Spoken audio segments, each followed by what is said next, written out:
তো এখন আসো ব্লিচিং প্রক্রিয়া। দেখো আগে মানে 14 নম্বর ভিডিওতে মনে হয় সম্ভবত বলছিলাম ব্লিচিং সম্পর্কে, এখন আর একবার বলি। তো ব্লিচিংটা কী বললো, ওই যে আমরা জানি কি একদম স্বাভাবিক অবস্থায় মানে র অবস্থায় ফ্যাব্রিকের কালারটা কী হয়, গ্রে কালার হয়। কী হয়, একদম গ্রে কালার হয়। তো গ্রে কালারের উপরে তুমি তোমার ইচ্ছা মতো যে কোনো কালার করতে পারবা না। তুমি যদি কখনো চাও যে কোনো কালার মানে ফ্যাব্রিকের উপর আমি সাদা কালার করবো নাকি কালো কালার করবো, যে কোনো কালার করবো, তখন আমাকে কী করতে হবে, অবশ্যই ফ্যাব্রিকটাকে সাদা বানাতে হবে। তো এই যে মানে ফ্যাব্রিকে গ্রে কালার হলো কি ন্যাচারাল কালার। ন্যাচারাল মানে কি সৃষ্টিগতভাবেই যে কালারটা ফ্যাব্রিক পায়, তার মানে একদম জন্মের পরে ফ্যাব্রিকটা কী হয়, মানে সৃষ্টির পরে ফ্যাব্রিকটা তোমার কী হয়, ফ্যাব্রিক সৃষ্টি বলতে কি ফ্যাব্রিক যেন বানাই, ফ্যাব্রিকটা বানানোর পরে লোন থেকে যে বানাই, হ্যাঁ, বানানোর পরে আমার ফ্যাব্রিকটা কী হয়, একদম গ্রে কালারের হয়। তো এই যে ফ্যাব্রিকের গ্রে কালারটা দূর করে সাদা কালার আনাকেই বলা হয় ব্লিচিং। তার মানে ব্লিচিং মানে কি ফ্যাব্রিকের ন্যাচারাল কালারটা দূর করবো, করে একদম সাদা কালার নিয়ে আসবো, মানে ফ্যাব্রিকটাকে সাদা বানাবো। তার মানে গ্রে কালার দূর করে ফ্যাব্রিককে সাদা বানানোর প্রক্রিয়াটাকে বলতেছে আমি ব্লিচিং। কেন সাদা বানাই, যাতে আমরা কি আমাদের ইচ্ছা মতো যে কোনো কালার দিয়ে ডাইং করতে পারি। মানে যদি সাদা কালার হয়, মনে করবা সাদা কালারের উপর যে কোনো কালার দিয়ে ডাইং করা যায়, হ্যাঁ। তার মানে এতো তার ব্লিচিং কি, যে ব্লিচিংটা কাকে বলে, যে একদম ফ্যাব্রিকের ন্যাচারাল কালারটা দূর করে সাদা কালার মানে হোয়াইট লুক আনার প্রক্রিয়াটাকে বলতেছে আমি আর কি ব্লিচিং। এখন দেখো হাইড্রোজেন পারঅক্সাইড, আচ্ছা হাইড্রোজেন পারঅক্সাইড মানে কি, হাইড্রোজেন পারঅক্সাইড হলো ব্লিচিং এজেন্ট। হাইড্রোজেন পারঅক্সাইড হলো কি ব্লিচিং মানে ব্লিচিং এজেন্ট, হ্যাঁ। তার মানে ওই যে আমরা যে বললাম যে হোয়াইট কালার দূর হয়ে সাদা হয়, এই মেইন কাজটা আসলে কে করে, হাইড্রোজেন পারঅক্সাইডটাই করে। মানে এই যে হাইড্রোজেন পারঅক্সাইড এটা এক ধরনের পদার্থ, তাই না, এর সাহায্যে আমরা কী করি, মানে ব্লিচিং করি, তাই না, এর সাথে ব্লিচিং করি, অর্থাৎ এর কারণেই মূলত আমার সাদা গ্রে কালার দূর হয়ে সাদা কালার আসে ফ্যাব্রিকে। আচ্ছা, এটা হলো তোমার হাইড্রোজেন পারঅক্সাইড, হ্যাঁ। এখন দেখো স্টাবিলাইজার, কী বললাম, স্টাবিলাইজার। আচ্ছা হাইড্রোজেন পারঅক্সাইড, তো দেখো হাইড্রোজেন পারঅক্সাইড মনে করে এক ধরনের পদার্থ, ওইটা দিয়ে আমি কী করি, ব্লিচিং করি, মানে ব্লিচিং প্রক্রিয়া করি। তো হাইড্রোজেন পারঅক্সাইড যদি কখনো ভেঙে যায়, হাইড্রোজেন পারঅক্সাইড কী হয়, ভেঙে যায়, মানে বিয়োজিত হয়ে যায়। কখনো যদি বিয়োজিত হয়ে যায় তখন কী হয়, জাইমান অক্সিজেন তৈরি হয়। কী করে, হাইড্রোজেন পারঅক্সাইড বিয়োজিত হয়ে মানে ভেঙে যেয়ে জাইমান অক্সিজেন তৈরি করে। আর আমরা চাই যে জাইমান অক্সিজেন যেন তৈরি না হয়, কারণ জাইমান অক্সিজেন তৈরি হলে কি, যদি জাইমান অক্সিজেন তখন তৈরি হয়, তাহলে বুঝবা যে হাইড্রোজেন পারঅক্সাইডের যে শক্তি, কাজ করার শক্তি ছিল, ওটা হারায় ফেলবে, মানে ও আর ঠিকমতো কাজ করতে পারবে না। তখন আমাদের ফ্যাব্রিকটা কিন্তু আর ওরকম ভালো মানে সাদা হবে না। তার মানে আমরা চাই যাতে আমাদের হাইড্রোজেন পারঅক্সাইড ভেঙে না যায়, মানে হাইড্রোজেন পারঅক্সাইড বিয়োজিত না হয়। অর্থাৎ হাইড্রোজেন পারঅক্সাইড বিয়োজিত হলেই কিন্তু কী হবে, জাইমান অক্সিজেন তৈরি হবে। আর হাইড্রোজেন পারঅক্সাইড যদি বিয়োজিত না হয় তাহলে কিন্তু জাইমান অক্সিজেন তৈরি হবে না, আর আমরা ওইটাই চাই। আর যদি বলে হাইড্রোজেন পারঅক্সাইডের শক্তি মানে কি, হাইড্রোজেন পারঅক্সাইডের স্ট্রেংথ বা শক্তি বলতে বোঝায় যাতে হাইড্রোজেন পারঅক্সাইড বিয়োজিত না হয়। আর মোট কথা হাইড্রোজেন পারঅক্সাইড কী হয়, বিয়োজিত হয়ে জাইমান অক্সিজেন তৈরি করতে পারে। আর জাইমান অক্সিজেন তৈরি করলে আমার ব্লিচিং প্রক্রিয়াটা ক্ষতিগ্রস্ত হবে, মানে ফ্যাব্রিকটা ঠিকমতো সাদা হবে না, হ্যাঁ। তো আমার হাইড্রোজেন পারঅক্সাইড যেন ভেঙে না যায়, অর্থাৎ হাইড্রোজেন পারঅক্সাইড যেন বিয়োজিত না হয়, এই জন্য আমরা কী করি, স্টাবিলাইজার নামক এক ধরনের পদার্থ ব্যবহার করি। এটা মনে করে সাধারণত এক ধরনের তরল পদার্থ। তার মানে কি, যে হাইড্রোজেন পারঅক্সাইডের সক্ষমতা ধরে রাখার জন্য আমরা কী করি, স্টাবিলাইজার ইউজ করি, যাতে হাইড্রোজেন পারঅক্সাইড বিয়োজিত না হয়। আর হাইড্রোজেন পারঅক্সাইড বিয়োজিত না হলে কি না হলে কিন্তু আমার কী হবে না, জাইমান অক্সিজেন তৈরি হবে না। মোট কথা যে আমরা স্টাবিলাইজার কেন ব্যবহার করি, যাতে হাইড্রোজেন পারঅক্সাইড বিয়োজিত হয়ে জাইমান অক্সিজেন তৈরি না করে। এই তো দেখো মানে ফাংশন মানে কাজ স্টাবিলাইজারে, দেখো হাইড্রোজেন পারঅক্সাইড জাইমান অক্সিজেন স্টপ লেখছি, তার মানে এটা ভেঙে জাইমান অক্সিজেন তৈরি হবে না। তো দেখো উইদাউট স্টেবিলাইজার, তুমি যদি স্টেবিলাইজার ইউজ না করো তখন এগুলা সৃষ্টি হবে, এগুলা। আর এগুলো খুব বিন্দু দ্বারা আমরা কী বুঝি বলো তো, মুক্ত ফ্রি রেডিক্যাল মানে মুক্তমূলককে নির্দেশ করে, তাই না। তো দেখো এই যে উইদাউট স্টেবিলাইজার ক্ষেত্রে এটা তৈরি হয়, এইগুলা তৈরি হয়, কিন্তু এগুলো তৈরি হয় মানে খারাপ জিনিস। আর উইথ স্টেবিলাইজার মানে স্টেবিলাইজার ব্যবহার করলে এই যে স্টপ মানে এটা তৈরি হয় না, আর আমরা এটাই চাই, এইগুলো যেন তৈরি না হয়। এখন আরেকটা কোশ্চেন হলো যে হাইড্রোজেন পারঅক্সাইডকে ইউনিভার্সাল ব্লিচিং এজেন্ট মানে সার্বজনীন ব্লিচিং এজেন্ট, সার্বজনীন বলতেছে কি, যে সব জায়গায় বিরাজমান, অর্থাৎ ওই জিনিস দিয়ে অনেক কিছু করা যায়, হ্যাঁ। কেন বলা হয়, দেখো অনেক ধরনের ব্লিচিং এজেন্ট আছে পৃথিবীতে, কিন্তু অনেক ধরনের ব্লিচিং এজেন্ট আছে, যেমন ক্লোরিন ডাইঅক্সাইড, এটা একটা bleaching agent, hydrogen peroxide bleaching agent. তো হাইড্রোজেন পারঅক্সাইডকে একমাত্র সার্বজনীন ইউনিভার্সাল ব্লিচিং এজেন্ট বলে, কিন্তু অন্যগুলোকে ব্লিচিং এজেন্ট বলে না। এর কারণ আছে। আচ্ছা কারণটা হলো কি, যে এই হাইড্রোজেন পারঅক্সাইড দেখি আমি একই সাথে স্কারিং এবং ব্লিচিং দুইটা কাজই করতে পারি, কিন্তু অন্যান্য আচ্ছা, তার মানে আমি কী করতে পারি, ব্লিচিং এবং স্কারিং দুইটাই কিন্তু আমি হাইড্রোজেন পারঅক্সাইড দিয়ে মানে একই সাথে করতে পারি হাইড্রোজেন পারঅক্সাইডের উপস্থিতিতে। এই জন্যই মূলত আমার কি একে সার্বজনীন বলি, মানে এই হাইড্রোজেন পারঅক্সাইড দ্বারা মানে কি আমি একই সাথে ব্লিচিং এবং স্কারিং দুইটাই করি। তো দেখো একই সাথে যদি ব্লিচিং এবং স্কারিং করি তাহলে আমার সময় বাঁচবে, আমার লাভবান হবো এরকম।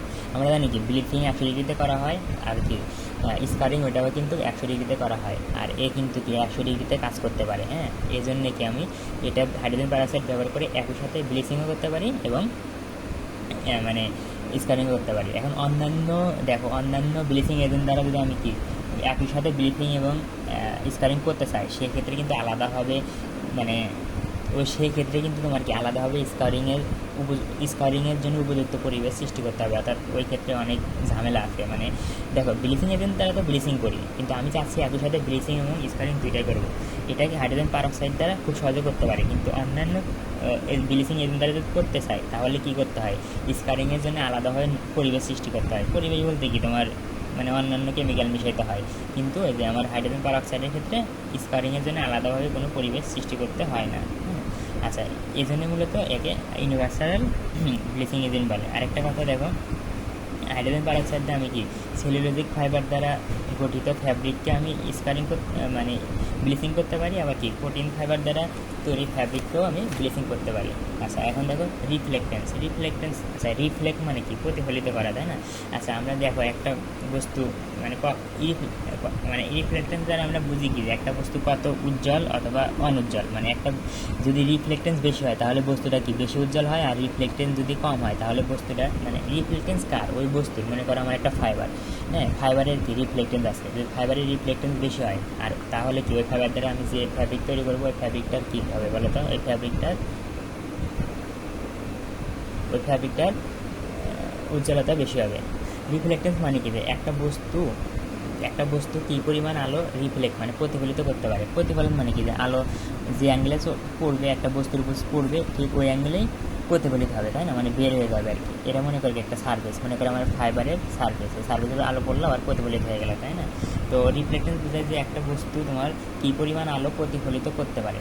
যে বস্তু যত বেশি আলো প্রতিফলিত করতে পারে ওই বস্তুর রিফ্লেক্টেন্স তত বেশি, আর যে বস্তুর রিফ্লেক্টেন্স যত বেশি ওই বস্তু দেখতে তত উজ্জ্বল, মানে তত চকচক করে। যেমন সিলভারের কাপড়গুলোর কি অনেক বেশি উজ্জ্বল, তার মানে কি সিলভারের কাপড়গুলোর কি রিফ্লেক্টেন্স অনেক বেশি। আচ্ছা, রিফ্লেক্টেন্সকে পার্সেন্ট দ্বারা প্রকাশ করা হয়, যে 30% নাকি 60% এরকম। তো মনে রাখবা 30%, মনে করো কারোর রিফ্লেক্টেন্স কত 30%, এটা দ্বারা বুঝাই কি দেবো ওই বস্তুর উপর যতটুকু আলো পড়বে ওই আলোর 30% আলোকে কী করতে পারবে, ও রিফ্লেক্ট করতে পারবে। আচ্ছা, এখন দেখো কালো কালার। আচ্ছা, আমরা রিফ্লেক্টেন্স বলতে কী বোঝাই, যে কতটুকু আলোকে রিফ্লেক্ট করতে পারে। কালো কালার মানে কি, আচ্ছা আমরা জানি কি যেমন একটা বস্তুর উপর আলো পড়ে তখন ওই বস্তুটা কী করে, কিছু পরিমাণ আলো নিজে শোষণ করে এবং কিছু পরিমাণ আলো রিফ্লেক্ট করে। হ্যাঁ, যতটুকু আলো রিফ্লেক্ট করে ওটা হলো রিফ্লেক্টেন্স।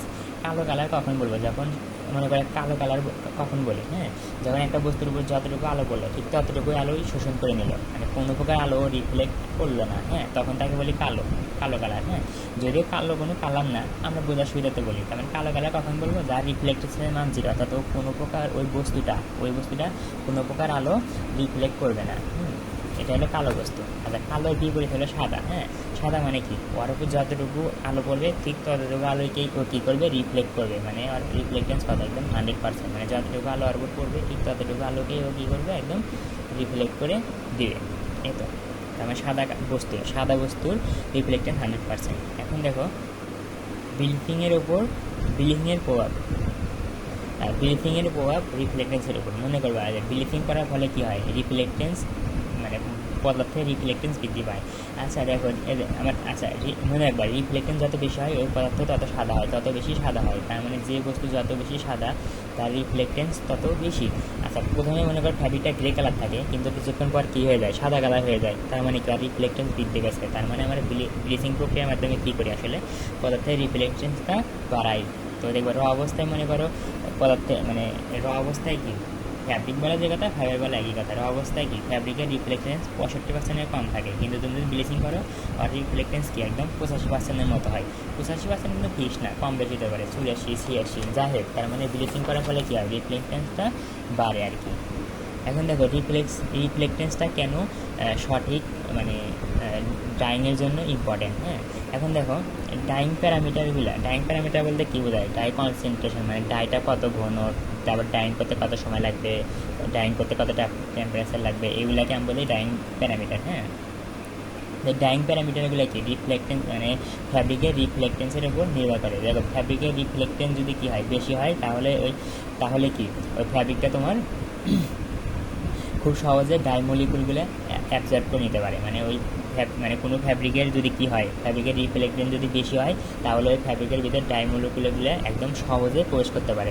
সহজে প্রবেশ করতে পারলে কী হবে বলো তো? বা ডাইং করতে কিন্তু কম সময় লাগবে। অর্থাৎ রিফ্লেক্টেন্স যত বেশি হয়, ডাইং টাইম তত কম লাগা যায়, তত কম সময়ে আমি ডাইং করতে পারি। তার মানে দেখো রিফ্লেক্টেন্স আমার কিন্তু জানা প্রয়োজন, যে আমি একটা ফ্যাব্রিককে ডাইং করবো, আমার জানতে হবে যে রিফ্লেক্টেন্স বেশি না কম। এখন আচ্ছা, রিফ্লেক্টেন্স অনুযায়ী কিন্তু আমি কেমিক্যালগুলো দিব, বেশি কেমিক্যাল দিব না কম পরিমাণ কেমিক্যাল দেবো, এগুলো কিন্তু আমার রিফ্লেক্টেন্সের উপরে নির্ভর করে। এখন দেখো reflectance varies across the surface fabric. আচ্ছা, আনইভেন ডাইং মানে কি? আনইভেন ডাইং মানে একটা ফ্যাব্রিকের কোনো জায়গায় বেশি পরিমাণ কালার রং হয়ে গেছে, কোনো জায়গায় কম পরিমাণ রং হয়ে গেছে। আনইভেন মানে অসম।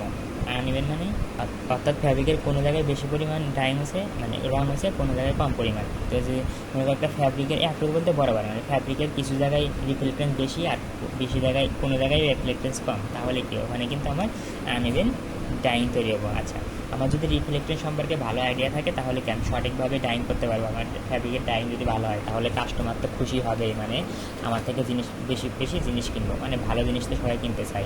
আর একটা জিনিস মনে রাখবা যে ব্ল্যাক কালারের ক্ষেত্রে কেন ব্লিচিং করা হয় না? আমরা জানি কি ব্লিচিং করলে রিফ্লেক্টেন্স বাড়ে, কিন্তু ব্ল্যাক কালারের ক্ষেত্রে কী হয় বলো তো? উল্টা ঘটনা ঘটে। অর্থাৎ ব্ল্যাক কালারের ক্ষেত্রে রিফ্লেক্টেন্সটা কমে যায়। যদি রিফ্লেক্টেন্স কমে যায়, ওই জন্য আমরা কী করি, ব্ল্যাক কালারের ক্ষেত্রে আমরা ব্লিচিং করি না। আচ্ছা, একটা কথা দেখবা যে প্রশ্নতে জেনারেলি লেখা থাকে, কি জেনারেলি মানে কি? সাধারণত। তার মানে ওখানে ব্যতিক্রম কিছু আছে। দেখো সব কিছুতে ব্যতিক্রম থাকে। কালো কালার, ঠিক আছে, ওর আবার কি ক্লাসিফিকেশন আছে, যেমন বেশি কালো না কম কালো, এরকম।